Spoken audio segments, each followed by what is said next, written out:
Alam niyo ba meron akong nakita dito sa sa FYP ko. Ayun nga, ikukwento ko lang sa inyo talaga. Ang sakit sa dibdib, nakakaiyak, di ba? Siya, ex siya nung lalaki, tapos ikakasal yung lalaki. Tapos yung ex niya, meron siyang anak doon na dalawa. So, kinuha yun sa kasal para kumanta. Tapos, ito pa yung kinanta. Ang sakit.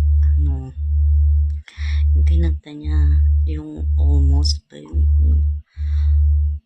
tapos talagang nag-iiyakan talaga yung mga nando doon. Yun. Tapos, iyak na iyak ng lalaki. Ganun.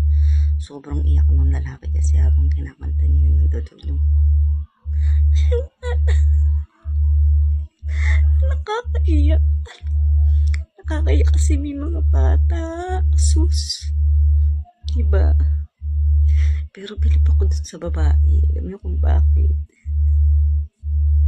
Bilib ako dun sa babae kasi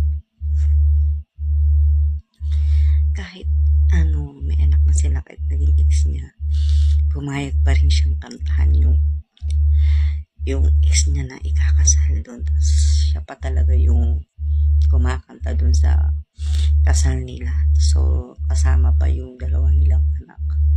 Alam niyo, naiyak ako din yung may bata kasama. May kasama pang bata. Ganun. Tapos, sino ba namang hindi iyak dito, di ba? Napakatibay naman ang dibdib ng lalaki na to pagka hindi siya naiyak, di ba? Pero, bilib ako dun sa babae kasi kinaya niya. Siguro, nakamove on na rin siguro yung babae. Pero hinarap niya talaga yung ang masak. Parang hindi ko kaya. Kasi harap mo pa yung mga anak mo. Sakit kaya Ay ito.